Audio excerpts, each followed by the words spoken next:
Hello बच्चों, नमस्कार। आज 14 सितंबर है। 14 सितंबर की क्या विशेषता है, आपको पता है? 14 सितंबर हिंदी दिवस है।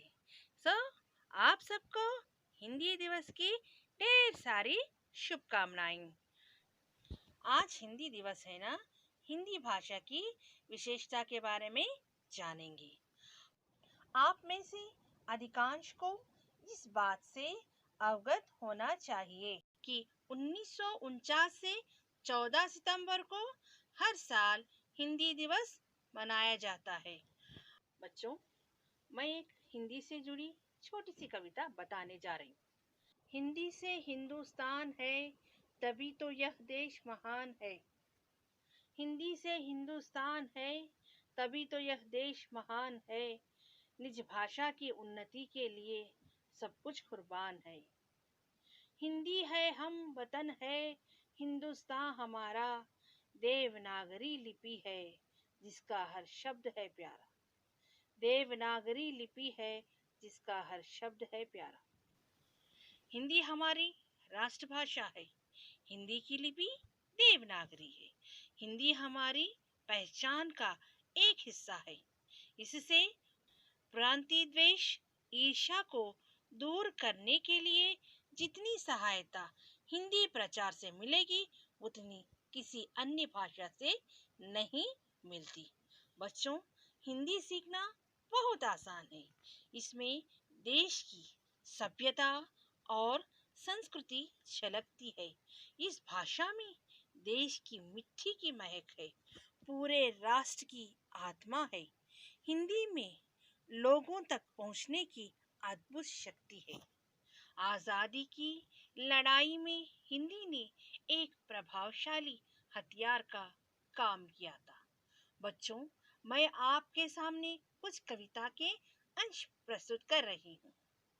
सात समंदर की मासी करो, धरती सब कागज करो, हिंदी गुण लिखा न जाए। हिंदी इसलिए खास है क्योंकि इसमें इतनी मिठास है। हिंदी इसलिए खास है क्योंकि इसमें इतनी मिठास है, और यह भारत के पास है। यह भारत के पास है। पर आज के लोग केवल अंग्रेजी पर ही ध्यान देते हैं। लोगों के बीच उन्हीं लोगों को पढ़ा लिखा समझते हैं जो अंग्रेजी जानते हैं। रोजगार देने वाले संस्थान अंग्रेजी बोलने वालों को ही प्राथमिकता देती है। इसीलिए मुझे कुछ कविता के अंश याद आ गई। हिंदी में बात करने वाले अब अनपढ़ हो गए। हिंदी में बात करने वाले अब अनपढ़ हो गए। अंग्रेजी में गिटर पिटर करने वाले पढ़े लिखे हो गए। अंग्रेजी में गिटर पिटर करने वाले पढ़े लिखे हो गए। हिंदुस्तान अब अंग्रेजी का खास हो गया। मेरी माँ हिंदी का चेहरा उदास हो गया।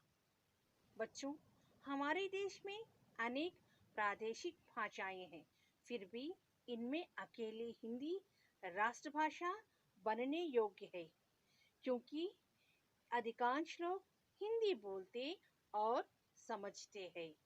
यह संस्कृत गर्भित भाषा है। इसी कारण हमारे संविधान में हिंदी राष्ट्रभाषा बनाई गई है।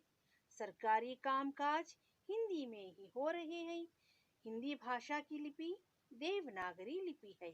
इस लिपि की यह विशेषता है कि इसमें जो लिखा जाता है वही पढ़ा जाता है। बच्चों, इसलिए भारतीय अखंडता और एकता के लिए हिंदी का प्रचार और प्रसार अत्यंत अनिवार्य है। हर एक भारतीय को हिंदी सीखने की अत्यंत आवश्यकता है। इसके द्वारा ही सभी प्रांतों में एकता बढ़ सकती है और आपस में मित्रता भी बढ़ सकती है। बच्चों, मैं अपनी वाणी को विराम देने से पहले एक छोटी सी कविता बताने जा रही हूँ। हिंदी को आगे बढ़ाना है, उन्नति के राह ले जाना है। केवल एक दिन नहीं, नित हिंदी दिवस मनाना है। केवल एक दिन नहीं, नित हिंदी दिवस मनाना है। जय हिंदी, जय भारत। ओके, धन्यवाद। अगर आपको यह वीडियो अच्छा लगा तो लाइक कीजिए, शेयर कीजिए और सब्सक्राइब करना मत भूलिए। धन्यवाद।